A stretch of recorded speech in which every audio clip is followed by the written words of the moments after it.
of the worst takes of the week, and we're going to play off that soundbite. Welcome in Erin Elmore and Joel Berry from the Babylon Bee, author Matthew Foldy, and I think Nagy Mama's close by, is she not, Matthew? Your grandma? Yes. Absolutely, my grandma is a loyal viewer. All right. Well, good. Yes. All grandmas are welcome for worst takes of the week. But Bianca, give us your worst take of the week in relation to Kamala Harris's gaffe. Yes, well, it is so embarrassing. It's my worst take of the week. The media refusing to admit it's embarrassing, though. Bloomberg crafting this headline, folks. Kamala Harris under a microscope. Deft Asia diplomacy despite DMZ gaffe. To the next worst take of the week, and you knew this one was going to be included. We have Lizzo playing James Madison's crystal flute. Erin, why did you find this so offensive? Well, look, this isn't about politics or her weight or even American history. What this is about is one thing and one thing only. This is about fashion. If you were going to play James Madison's 200-year-old crystal flute, please wear formal attire, wear a cocktail dress.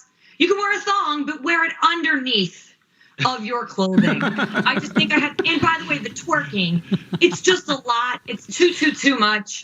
And you see, I mean, I can't. She just got can't the take memo there, apparently. I mean, Dolly Madison. That is not formal attire. Yeah. That is not formal attire.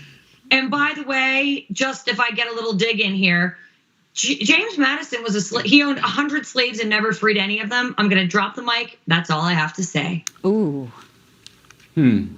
Well, I will say this. How many people knew about James Madison's crystal flute before this? I did like one little thing that Lizzo said on stage, and that's history is cool. Yes, I know you knew, Matthew. Of course you knew, but you know, history, I think I've heard that on Sesame cool, Street before. Good point, Erin. Good point. You know, maybe the same audience she's speaking to as well. Maybe. Well, this guy was, Matthew, your worst take. This guy is dressing appropriately, but his comments apparently we have to question. A local news anchor really pressed the Philadelphia District Attorney Larry Krasner about his soft on crime policies not working. Let's play it, and then Matthew, you can kind of dig in. We all have to work together, and the reality is that we have been more effective. You are a reformed district attorney. Everybody in the country knows that. But maybe it's not working. It is working. The reality is that there's 1,000 people killed in 20 months. It is working. I think that the threat to public safety that George Soros's army of district attorneys around the country poses is something that can never be stressed enough. And it's actually relatively rare for local news to actually press them on this. But the surge in... I could chime in on that. Sorry. The journalist there was Mike Jarek. He used to be at Fox National many years ago. He's a good friend. He by no means is a conservative. I think he at this point is just a Philadelphian, has many friends in the police force. He's fed up and he's speaking for the people of Philadelphia with whom he corresponds every day. So shout out to Mike Jarek at Fox 29 there in Philadelphia for asking the hard questions. And thank you for sharing that, Matthew Foldy. Yeah, and this is only a partisan issue for Democrats at this point. Every single American that lives in these cities that's dealing with this, we played that clip earlier of that poor EMT woman getting stabbed on the streets of New York. They know it's not working. It's not a partisan issue for anyone but the Democrats. All right, let's lighten it up a little bit with another terrible take. On Ron DeSantis, which, you know, honestly, I have to apologize to the audience because I feel like Joy Behar makes this list every single week. She's always good for a bad take. Yeah.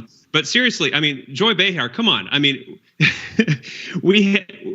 understand that DeSantis doesn't Let's take a listen to it, and then let's take a listen to it real quick, and we'll let you wrap on the back end. Here you go. This is the quote from Governor DeSantis about climate change. Quote, "I am not in the pews of the church of the global warming leftists." This is what he thinks about climate change, and now his state is getting hit with one of the worst hurricanes that they will ever see. For Mean Team, we might have to check in on President Biden, who is going to brief everyone on Hurricane Ian. We do want to check in on that a little bit, but everyone stick around. Hopefully Mean Team will be coming up.